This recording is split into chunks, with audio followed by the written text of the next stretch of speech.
Today let's talk about breeding some killifish.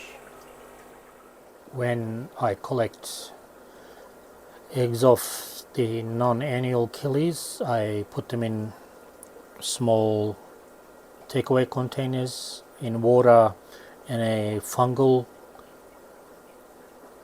antifungal agent. Here I'm using alder cones to control fungus. So in this container I have Nigerianum gold eggs. So let's see if you can see them. Here they are. They're developing. So they stay in this container for quite a few weeks until they hide up and hatch. I let the fry hatch in this container. Let's see if you can find there's any hatched. Oh, here's a fry. Here we are.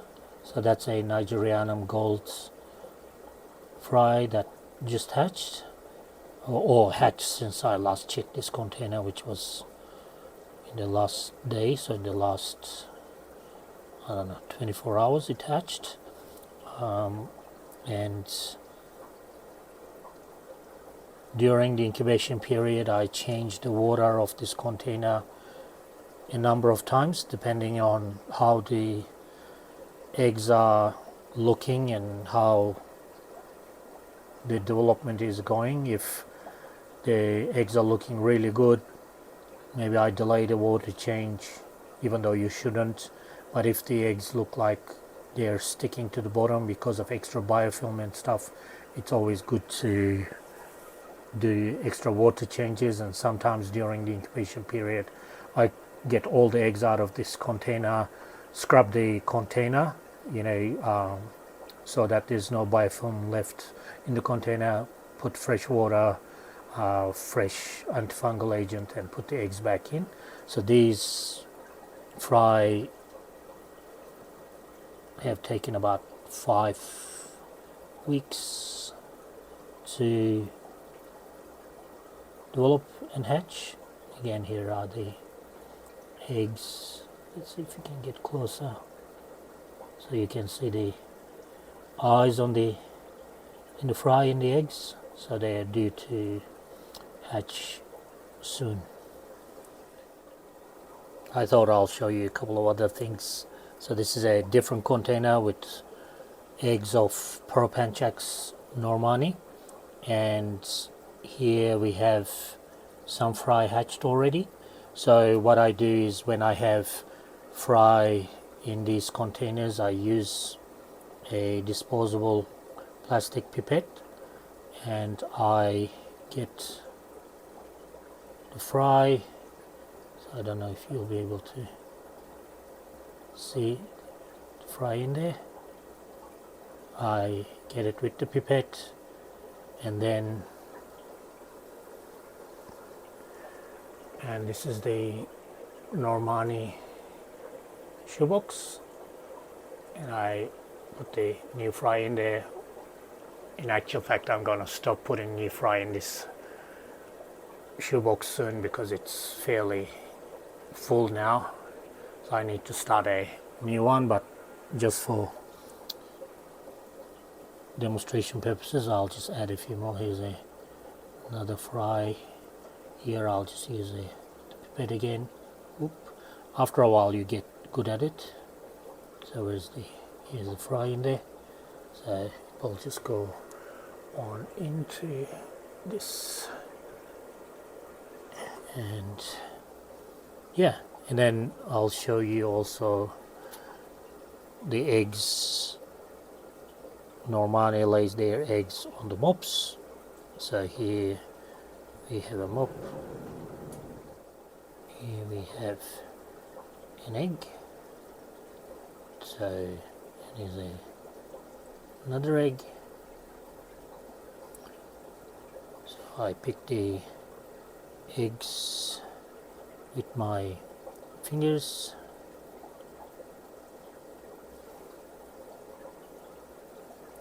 killifish eggs are quite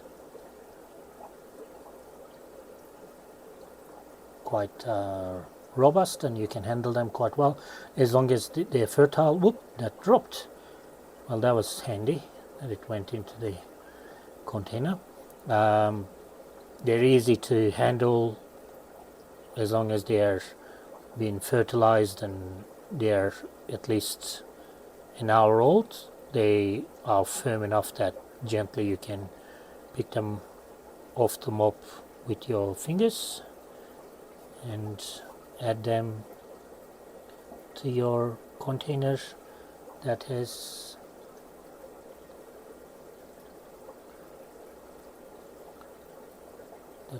and obviously there's filaments and stuff on the eggs. Sometimes they get stuck, and with the Normani eggs like this one decided to do, sometimes they float on the surface, so it is good to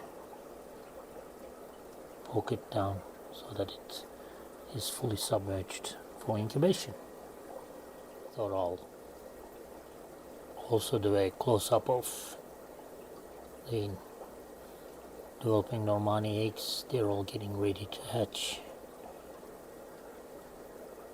And here's another fry.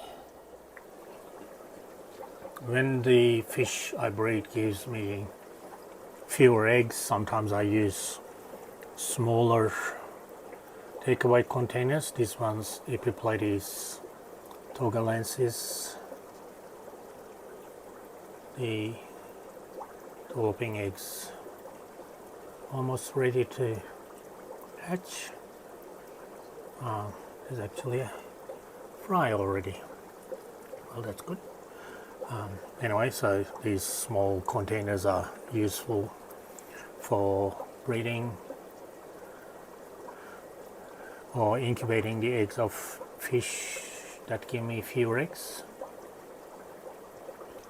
I use antifungal agents, so the water would be darker in the beginning, and as the development of the eggs get further along and fish are ready close to hatching, I make sure that the antifungal agent is a bit more diluted as the fish fry are ready to hatch. Then there are fish that are a bit trickier to breed. So this one is Anaplepsoides europophthalmus eggs in here. I've been getting very few fertile eggs compared to the number of the percentage of fertile eggs is really bad. So this is developing there. There's a second one there. I have 2 eggs out of, I don't know, maybe 40 that I collected that are developing. It's a fish that we almost thought we lost because there were hardly any females left, so we managed to find a female and a male. I got them together in a tank and we've been getting eggs, but so far the fertility is not great. So this one, unlike some of the other containers you saw, I have additional air aid, and in the first few days of these eggs there was antifungal agents in the water. It's mostly to prevent the infertile eggs that get fungus to spread the fungus onto healthy eggs. That's why we mainly use the antifungal agent for. And once you see the egg developing and you separate the fertile egg from the others, you don't really need antifungal agent as much. It still helps, but what I do in this container, I change the water super regularly. Like if normally I change the water every 3 days or so, I'm changing the water every day because these fry are very important for us in the Australian hobby at the moment. Here are some Constantiae fry in a shoebox. These are annual killifish, where you incubate the eggs of these fish in peat moss. Dry incubation. I hatched these guys after 4 months of dry incubation. They are doing quite well. And here's the container I raised those. I hatched those Constantia eggs. So I put the peat moss in a shoebox, put some water in, waited for the fry to hatch, and then I took the fry out.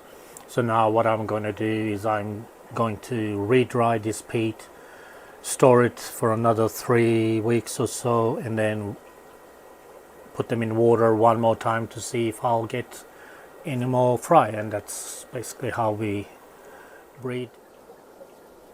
Here I have a few critter keepers that I use occasionally when I have very few fry from certain species, so it helps me raise the single fry, or like 4 or 5 together in a small volume of water, where I can monitor them, feed them, and get them to a good size. So here we have a Epipletis togalensis fry. Where are you? Here you are. There it is. So basically the main reason that I am growing that one there is because it is a single fry.